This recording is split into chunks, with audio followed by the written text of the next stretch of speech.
In a world designed to make everything easier, people are becoming weaker. Not because they want to.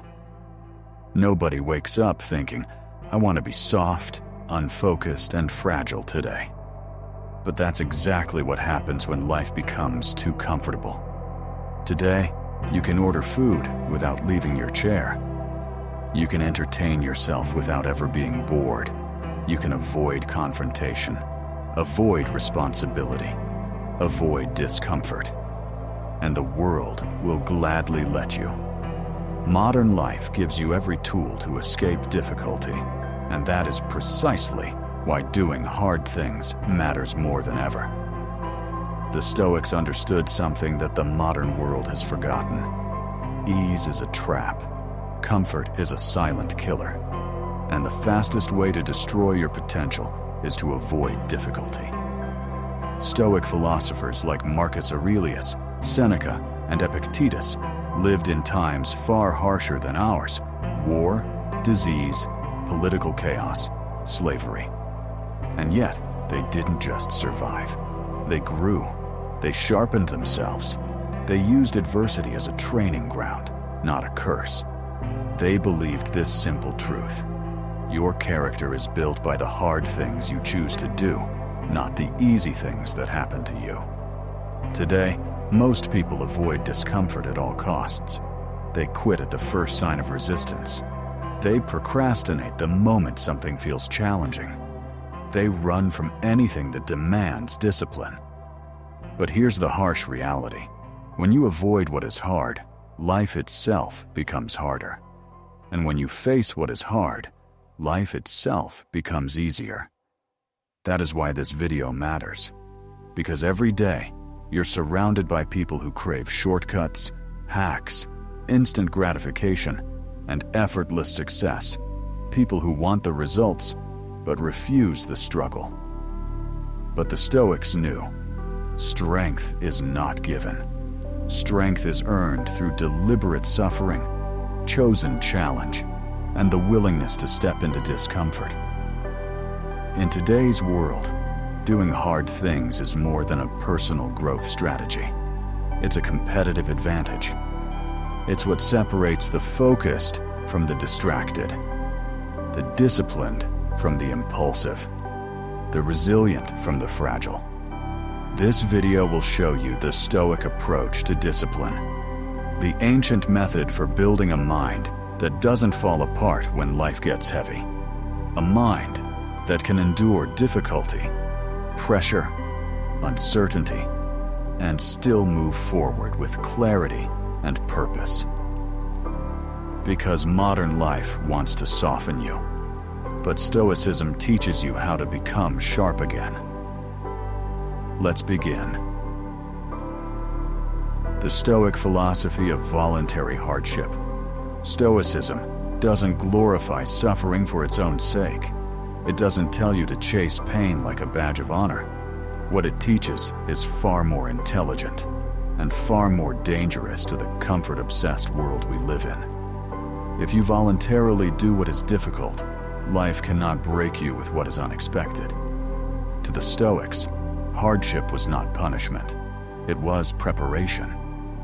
Seneca wrote about it constantly, how a person who practices discomfort is never shocked by misfortune, never paralyzed by fear, never dependent on luxury. Because when you choose difficulty, you train yourself to endure it. He would sleep on the floor once a month. He would eat the simplest, poorest food. He would wear rough clothing, not because he had to, but because he wanted to remind his mind of a crucial truth. I can handle this. None of this owns me. Voluntary hardship was the Stoic method of building inner freedom. Freedom from fear, from dependence, from emotional fragility. Marcus Aurelius, an emperor with unlimited luxury, wrote to himself, "Take the cold bath, wake before dawn, reject distraction. Do what is necessary." He understood that comfort breeds entitlement. Entitlement breeds weakness, and weakness makes you vulnerable to every challenge life throws at you. The Stoics practiced hardship so that difficulty never felt like a threat, only like a familiar training partner. They didn't wait for adversity to arrive. They invited it. Not by destroying themselves, not by making life harder than it needs to be, but by choosing small, intentional acts of discomfort. Waking earlier than feels comfortable, training the body past its limits, holding the tongue in moments of anger, resisting the urge for immediate pleasure, pushing through boring, repetitive, unglamorous work, facing responsibility instead of avoiding it. These are not punishments. These are rehearsals. Each act of voluntary hardship sends a message to your mind. I am capable of more than I think. And that message compounds. It becomes identity. It becomes strength. It becomes a shield against the chaos of life. Because here's the truth most people avoid. The more comfortable you are, the more fragile you become. But the more challenge you invite, the more unbreakable you become. Voluntary hardship is how the Stoics armored their spirit without needing armor. And in a world drowning in comfort, the ones who choose difficulty become rare and powerful. How comfort weakens the modern mind. We live in the most comfortable era in human history, and yet the modern mind is more fragile, more anxious, and more overwhelmed than ever before. This isn't a coincidence. It's a consequence. Comfort has a hidden cost. It numbs the mind that was built for challenge. For millions of years, humans survived through effort, adaptation, danger, and unpredictability. Your nervous system evolved to solve problems, to overcome threats, and to grow stronger through resistance. But today, most of those natural pressures are gone. What replaced them? Softness, convenience, instant gratification, a constant escape from anything unpleasant. And slowly, almost invisibly, comfort reshapes the mind. Struggles start to feel unbearable. Minor inconveniences feel like crises. Emotions feel impossible to regulate. Challenges feel like personal attacks. Discipline feels unnatural. Responsibility feels overwhelming. Comfort doesn't just relax you, it shrinks you. It trains your mind to expect ease, to crave the path of least resistance, to panic when life inevitably becomes difficult. The Stoics understood this long before modern psychology confirmed it. What you avoid becomes your weakness, and what you confront becomes your strength. Comfort teaches avoidance. Avoidance teaches fear. Fear teaches helplessness. Think about it. With one tap, you avoid boredom. With one click, you avoid effort. With one habit, you avoid facing yourself. The modern world rewards comfort so heavily that people forget the truth of human development. Your potential lies on the other side of resistance. Comfort eliminates resistance, and with it, potential. Marcus Aurelius warned himself, "Do not tie your heart to the softness of life. It breaks the spirit." Seneca wrote that luxury doesn't make life richer, it makes the person weaker.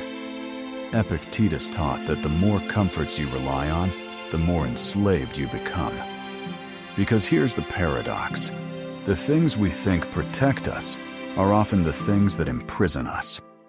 Comfort protects you from stress, but also from resilience. Comfort protects you from effort, but also from mastery. Comfort protects you from discomfort, but also from growth. A comfortable life feels pleasant until the moment reality demands strength you haven't built. Then a small problem feels like a disaster. A setback feels like the end of the world. One harsh truth from someone you love can shatter you. One bad day can spiral into despair. Comfort steals your ability to cope. And the Stoics would argue that this is the real danger of modern life. Not chaos, not pain, not uncertainty, but the silent weakening that comes from too much ease. Because a mind that has never been tested is a mind that cannot endure. This is why the Stoics practiced voluntary hardship. This is why they embraced discipline over indulgence. This is why they believed that comfort should be tasted, not lived in. Not because they were harsh, but because they understood a timeless truth. A hard life builds a strong mind. A soft life builds a fragile one. The science of stress and growth. Modern science has confirmed something the Stoics intuitively understood 2,000 years ago. Stress, the right kind of stress, is not the enemy of a good life. It is the architect of strength. But in a world obsessed with comfort, most people misunderstand stress completely. They think stress equals harm, pressure equals danger, and effort equals pain. So they run from anything demanding and wonder why their confidence collapses. To understand how the Stoics build resilience, we have to understand the biology behind it. We have to look at how the human mind and body actually grow. And here's the truth. You were designed for challenge. You were engineered for resistance. You were built to adapt upward. Stress is a signal, not a threat. When you face something difficult, a cold shower, a tough conversation, a heavy workout, a moment of fear, your brain sends stress signals throughout your body. Your heart rates up, your breathing shifts, your focus narrows. Most people misinterpret this as danger, but biologically, this is not panic, it's preparation. Your body is mobilizing energy. Your attention is sharpening. Your hormones are aligning to make you capable of more than usual. This is why psychologists call this adaptive stress, and the Stoics understood this without MRI scans or laboratories. They learned it through life itself. When you lean into discomfort, your inner strength increases. Modern neuroscience calls this hormesis, small, controlled doses of stress that trigger positive adaptations.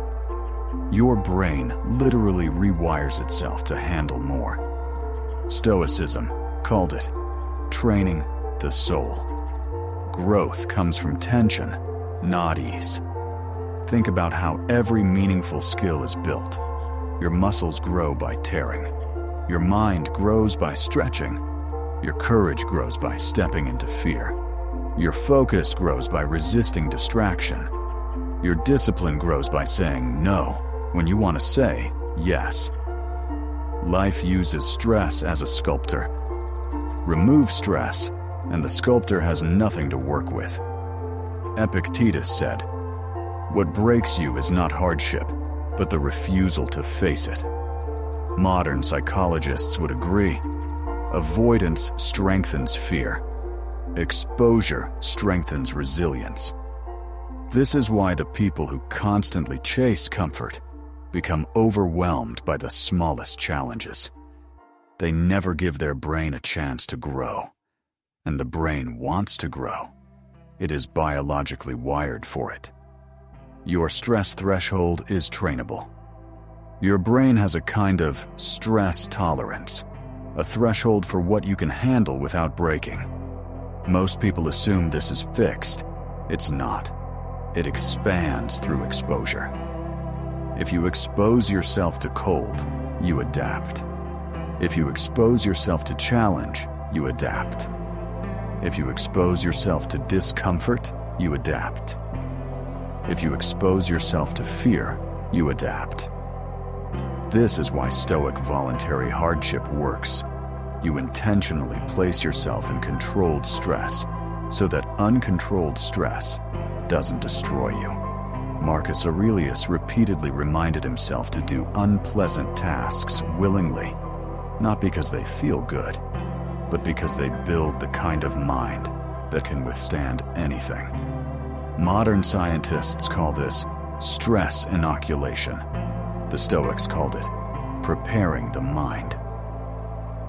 Wagafort makes you more anxious. This is where things get counterintuitive. The more you avoid stress, the more sensitive you become to it. Why? Because when your brain never gets to practice handling difficulty, it forgets how. Comfort isn't neutral. It actively reduces your resilience. This is why people with easy lives feel the most overwhelmed. People with unlimited convenience have the least patience. People who avoid challenges panic the fastest. People who escape discomfort become trapped by it. The easiest life often produces the weakest mind.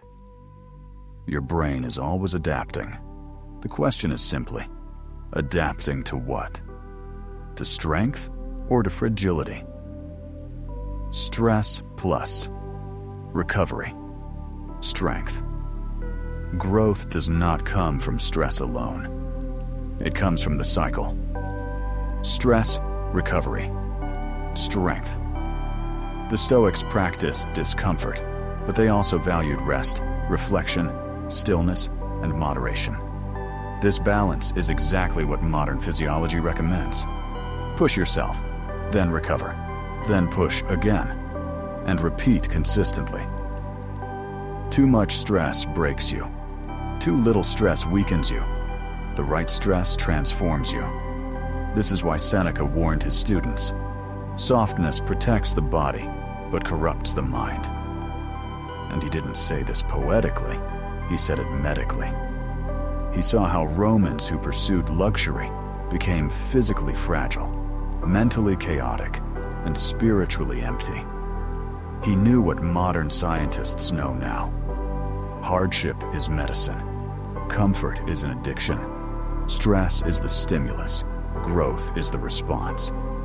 The Stoics practiced what science now proves every Stoic technique: cold exposure, hunger, discomfort, physical training, emotional restraint, aligns perfectly with what neuroscience calls stress inoculation, cognitive control, neuroplastic adaptation, hormetic stress response, resilience conditioning, prefrontal strengthening, emotional regulation training.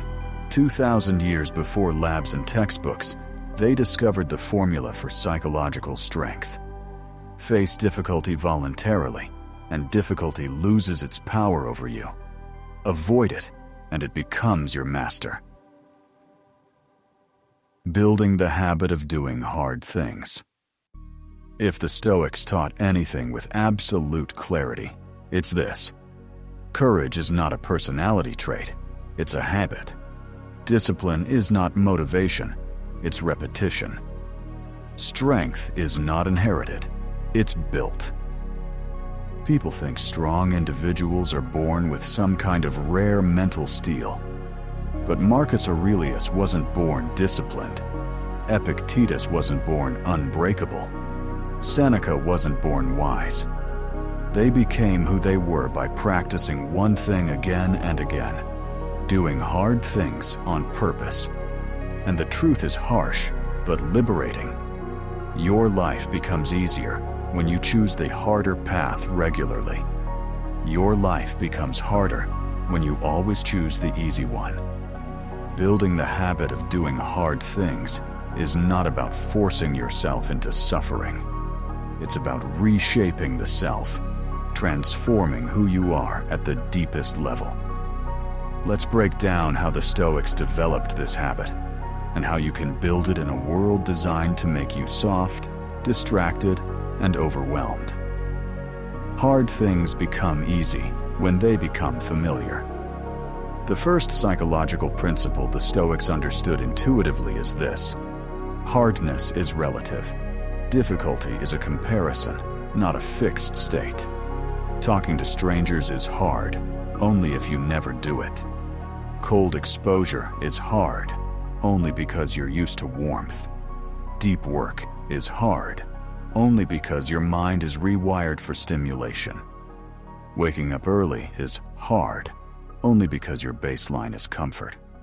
The very moment something becomes familiar, it becomes manageable. This is why Epictetus told his students, "Every action you repeat becomes easier. Choose carefully what you rehearse." When you do hard things repeatedly, your baseline shifts. You stop saying, "This is hard," and you start saying, "This is normal." That shift changes everything about your identity. Identity follows action, not the other. Way around, most people wait to feel ready, to feel motivated, to feel strong enough. The Stoics knew this was a trap.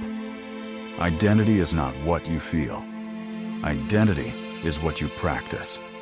You become someone disciplined by doing disciplined things, someone brave by doing scary things, someone focused by doing focused things, someone resilient by enduring difficult things, someone capable by attempting impossible things.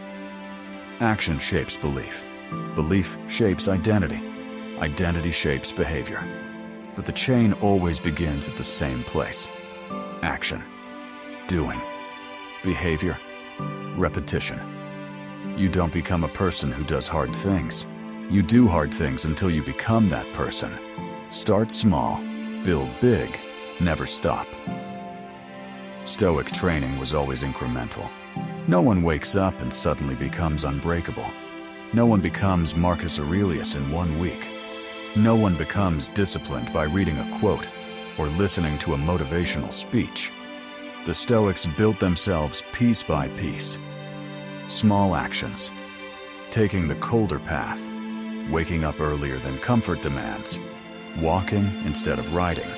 Speaking honestly when silence is easier. Saying no when temptation whispers yes. Finishing what they started. Choosing responsibility over impulse. These tiny voluntary hardships compound into something massive. Modern psychology calls this behavioral activation plus habit stacking. Marcus called it doing what the moment requires. Every time you choose the harder path, even in the smallest possible way, you send a message to your brain. I am the kind of person who does difficult things. Do that often enough, and your brain believes it.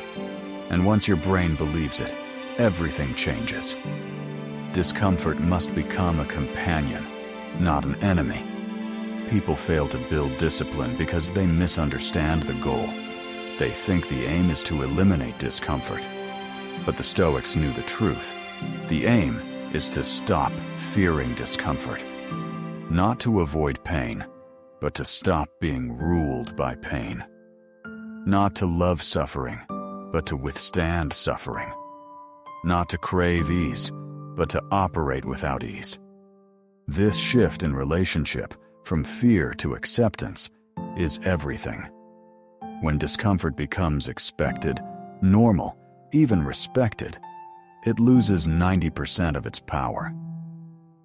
Marcus Aurelius would intentionally seek discomfort during the day, so that when real hardship arrived, it felt familiar, not surprising.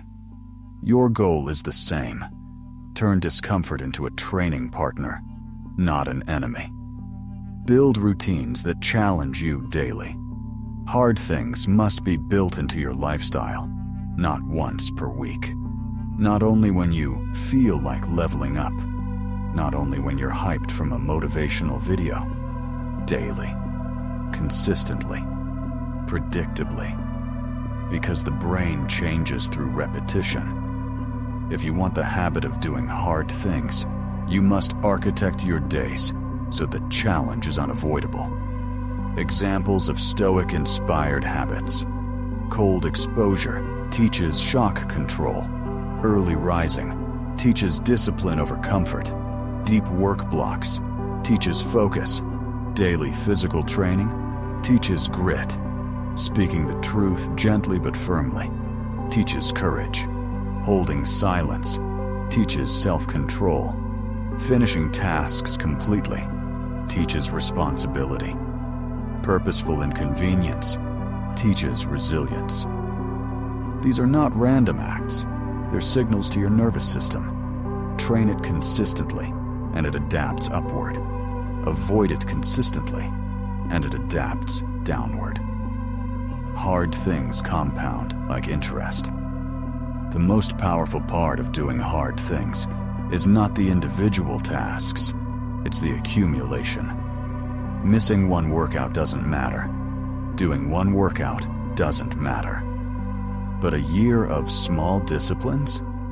That changes the entire architecture of a life. Stoicism is not about extreme challenges. It's about consistent, daily, controllable difficulty.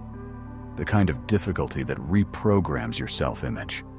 And once your self-image shifts, challenges feel smaller. Fear feels lighter. Distractions feel weaker. Laziness feels foreign. Self-doubt feels illogical. Responsibility feels natural. Momentum becomes effortless. You don't become disciplined. You become someone who can't imagine living without discipline. And that is the real transformation. Your future self is built today. You won't become stronger by accident. You won't wake up disciplined because you want to. You won't become courageous because you hope so. You become the future you build. Through actions, through repetition, through embracing difficulty. Every time you choose the harder thing, especially when it's optional, you rewrite your character. You turn weakness into capability, and capability into identity. This is how the Stoics lived. This is how modern humans can rise. Do what is hard today so that tomorrow becomes possible. How Stoics used difficulty to achieve greatness. When you study the lives of the great Stoics, one truth becomes impossible to ignore. They didn't rise despite difficulty. They rose because of it.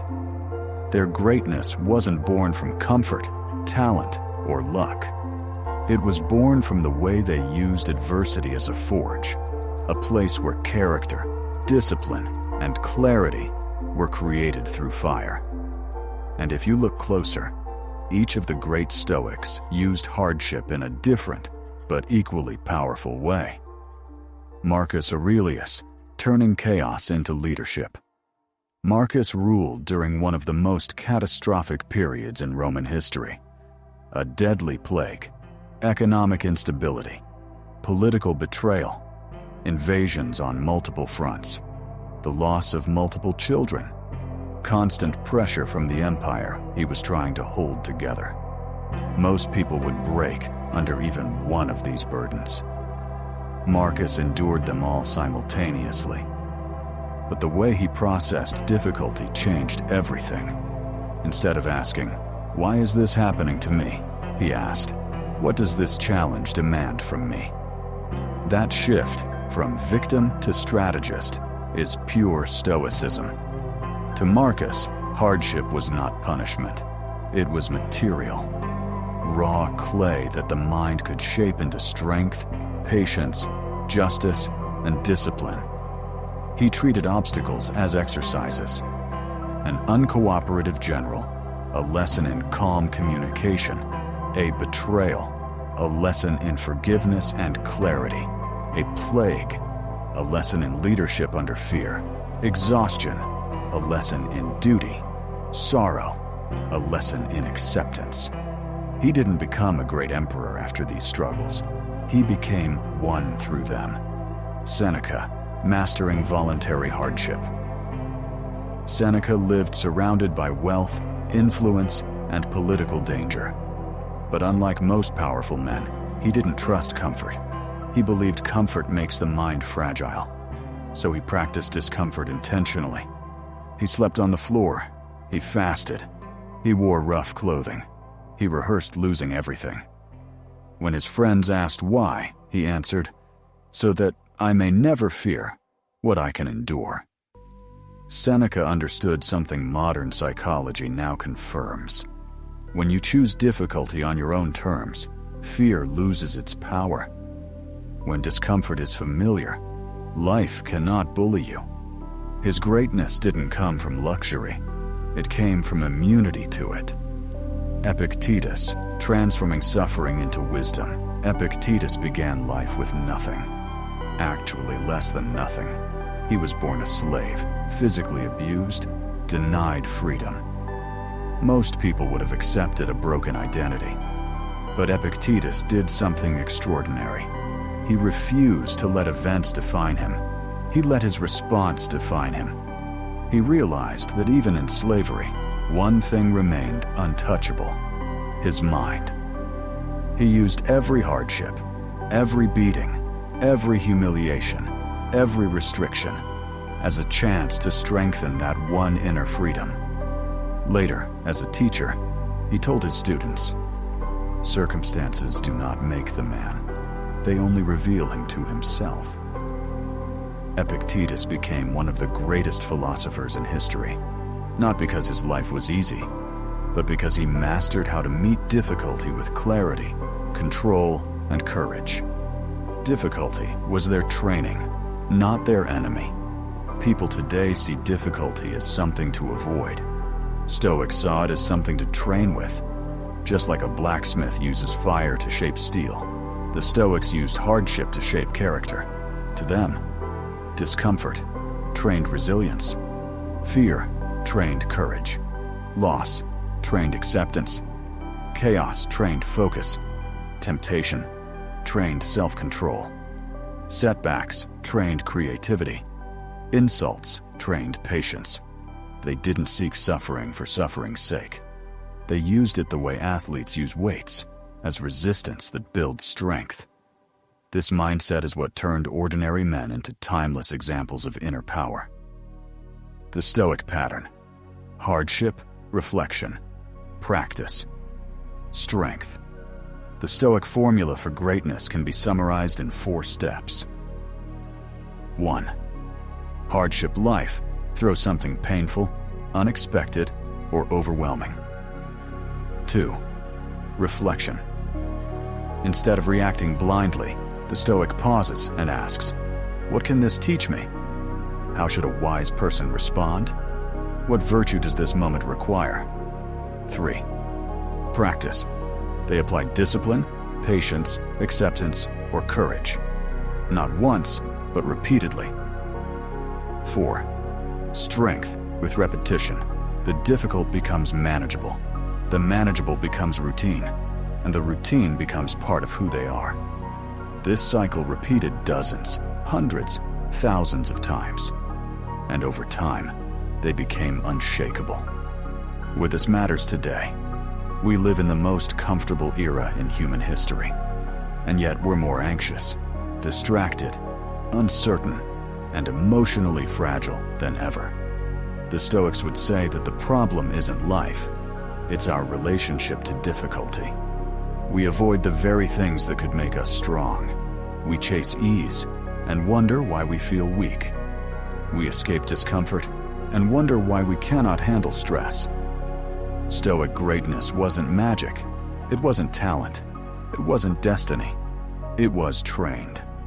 On purpose. With intention. Daily. And that is why their example still matters today. Because if you learn to use difficulty the way they did, not as a threat, but as a forge, you can build the same unbreakable strength they carried through life. Turning hard things into your superpower. At the end of the day, doing hard things isn't about punishment. It isn't about proving anything to anyone. It's about remembering who you are and who you could become. The Stoics understood something most people today forget. Ease is seductive, but it empties you. Comfort makes you passive. Avoidance makes you fragile. And every time you run from difficulty, you teach your mind the same lesson. I can't handle this. But every time you face something hard, even something small, you teach yourself the opposite. I can. And that belief quietly shifts the direction of your entire life. Hard things forge identity. They solidify self-respect. They build an inner gravity that others can feel. Not because you talk about discipline, but because you live it. This is how difficulty becomes a superpower. You stop treating challenges as threats and start seeing them as raw materials. Materials that shape you, strengthen you, prepare you. In a world addicted to comfort, the person who chooses difficulty becomes rare, and the rare become powerful. So when the next hard thing appears, don't look for a way around it. Step into it. Let it carve the parts of you that were waiting to grow. You don't become unstoppable by avoiding pain, but by proving, again and again, that you can walk through it and remain yourself. If this message spoke to you, leave a comment. If it helped you, like the video. And subscribe to the channel so you don't miss what comes next.